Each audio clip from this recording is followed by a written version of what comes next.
అందరికీ జేబీఎం. నేను Rajesh Mahasen. Welcome to Mahasen media. పెన్షన్లు అసలు లాస్ట్ మంత్ అండి నేను కొంచెం బాగా బాధలో ఉన్నాను. నేను అవమానపడ్డాను, నన్ను అందరూ హేళన చేస్తున్నారని ఉన్నాను. అప్పుడు మాట్లాడలేకపోయాను. పెన్షన్లు ముసలోళ్ళని ఎత్తుకుని మంచాల మీద అక్కడెక్కడ పడుకోబెట్టుకుని వాళ్ళేమో ఎండలో మూసుకెళ్ళటం, అక్కడికి వెళ్ళిన తర్వాత వాళ్ళేమో తొందరగా ఇవ్వట్లేదని ఆడ కూర్చోబెట్టడం.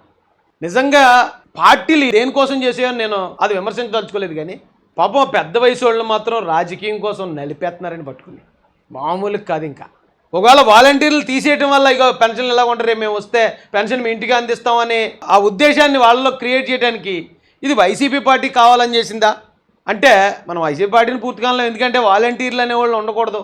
వాలంటీర్లు ఉంటే వాళ్ళు వెళ్ళి ఇంటింటికి వెళ్ళి ప్రలోభ పెడుతున్నారు, వైసీపీని ప్రమోట్ చేస్తున్నారు, కాబట్టి ఉండడానికి వీల్లేదని మన వాళ్ళు కోర్టుకు వెళ్ళారు. కానీ అది నిజం కూడా. వాలంటీర్లు మెజారిటీ వాలంటీర్లు వైసీపీని ప్రమోట్ చేయడం వాళ్ళ పని, వైసీపీ కోర్టు అని చెప్పడం వాళ్ళ పని ఇంటికి వెళ్ళి. కాబట్టి కోర్టుకు వెళ్ళడం తప్పు కాదు. కోర్టు నిజమే వాలంటీర్లు ఆపండి అనేది ఇవ్వటం కూడా తప్పు కాదు. కానీ ఈ క్రమంలో కేజీఎఫ్లో డైలాగ్ ఉంటుంది, 2 రాళ్ళు గీసుకుని వంట వచ్చి అడవంతా తగలబడిపోయిందంట, దాన్ని కొలటరల్ డ్యామేజ్ అంటారట అని చెప్తాడు అందులో రాకీ బాయ్. ఇక్కడ కూడా అలాగే సేమ్ 2 పార్టీల మధ్యలో 2 పక్షాల మధ్యలో వచ్చిన దీనికి పాపం ముసలోళ్ళందరూ తగలడిపోతున్నారండి. అయితే పోయిన నెల ఏమైంది, సచివాలయాల దగ్గరికి వెళ్ళారు, అక్కడ వెయిటింగు, చాలామంది ఎండకి చనిపోయినా ఎందుకు చనిపోయినా ఇంక అందుకే చనిపోయారంటారు, ఇంకా వేరే విషయం అది. కానీ ఇప్పుడు వచ్చేటప్పటికి 2వ నెల రేపే. ఇప్పుడు ఏం జరుగుతుంది, బ్యాంక్ అకౌంట్లో వేయండి అని ఇచ్చారట.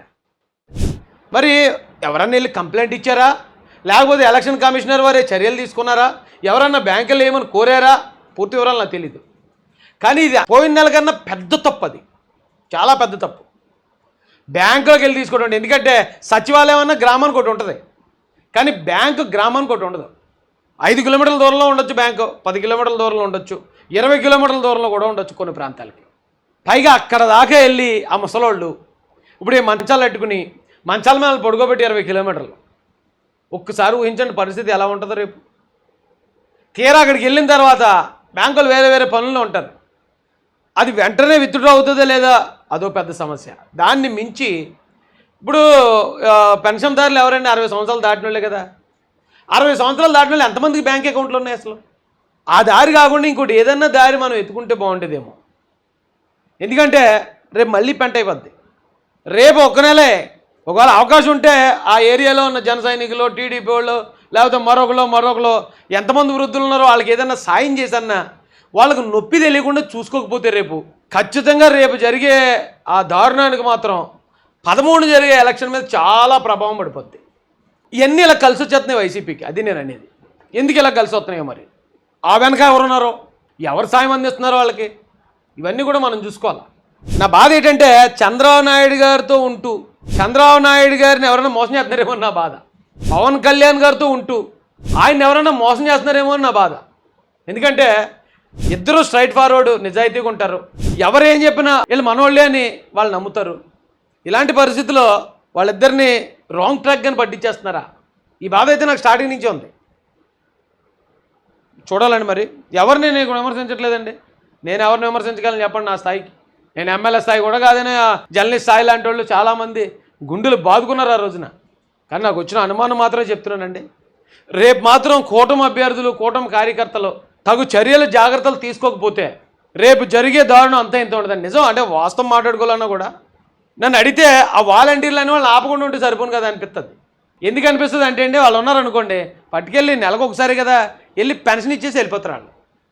అయితే మనోళ్ళ అనుమానం ఏంటి, వాళ్ళు పెన్షన్ ఇస్తూ ఓటేసేయండి అని చెప్తారేమో అనేది మన అనుమానం ఏం కదా, అదే జరుగుతుంది. కానీ ఒకవేళ పెన్షన్ ఆపాం, వాలంటీర్ని వాళ్ళ ఇంటికి వెళ్ళకుండా మనం ఎలాగ ఆపగలం? వాలంటీర్ అంటే ఎవడు, 50 ఇళ్ళు, ఆ 50 ఇళ్ళు ఒకడు, ఇంకొక 50 ఇళ్ళు, ఆ 50 ఇళ్ళు అక్కడ ఒక అమ్మాయి, మరొక 50 ఇళ్ళు, ఆ 50 ఇంట్లో 50 కుటుంబాల్లో ఒక అమ్మాయి, వీళ్ళే కదా వాలంటీర్లు. సో ఆ 50 ఇళ్లతో వాళ్ళకి మామూలుగా కూడా యాక్సెస్ ఉంటుంది. ఇప్పుడు ఒక బ్యాంక్ ఎంప్లాయీ అనుకోండి, పని ఉంటేనే ఎవడన్నా ఇంటికి వెళ్ళగలడు, పని లేకపోతే బ్యాంకులోనే ఉండాలి. వాలంటీర్ అలా కాదు కదా, ఇలా నడుచుకుంటూ వాళ్ళ ముందు వాళ్ళ మధ్య నుంచి తిరుగుతూ ఉంటారు. తిరుగుతూ ఉండేవాళ్ళు 1వ తారీఖున పెన్షన్ ఇచ్చేటప్పుడే ఓటు వేయండి అని చెప్తారు అంటే అదేందో నాకు ఒకవేళ ఏమో పెద్దలు ఏమో ఆలోచించుంటారో నాకు తెలీదు. ఈ పెన్షన్లను మాత్రం మనం డిస్టర్బ్ చేయకుండా ఉంటే బాగుండేమో అని నేను లాస్ట్ మంత్ అనుకున్నాను, మళ్ళీ ఈ మంత్ కూడా అనుకున్నాను. ఎందుకంటే రేపు చూడండి అసలు ఎలా జరుగుతుంది. ఇలా పైగా వైసీపీ వాళ్ళు చిన్న ఈక దొరికిందంటే దాని నుంచి తోకట్టుకుని లాగడానికి వాళ్ళు చేసే ప్రయత్నం అంతే ఇంత ఉండదు. ఇలాంటి పరిస్థితుల్లో అది ఎలక్షన్ 13 రోజులు ఉండగా దాదాపు 50 లక్షల మంది ఎంతమంది ఉన్నారు పెన్షనర్లు. ఒకసారి ఆలోచించాలి. ఇంకా ఆలోచించినా టైం లేదనుకోండి. దగ్గరలో ఉన్న తెలుగుదేశం జనసేన కార్యకర్తలు ఎవరైతే ఉన్నారో అక్కడ ఉన్న పెన్షనర్లకి అవకాశం ఉన్నంత వరకు మీరు సాయం చేస్తే రేపొద్దునది మన పార్టీకి ఎసెట్గా మారే అవకాశం ఉంటుంది. లేదు అలాగని జరగకుండా మళ్ళీ రేపు కూడా లాస్ట్ మంత్ జరిగినట్టే జరిగితే కనుక అది చాలా ప్రభావం చూపిస్తుంది.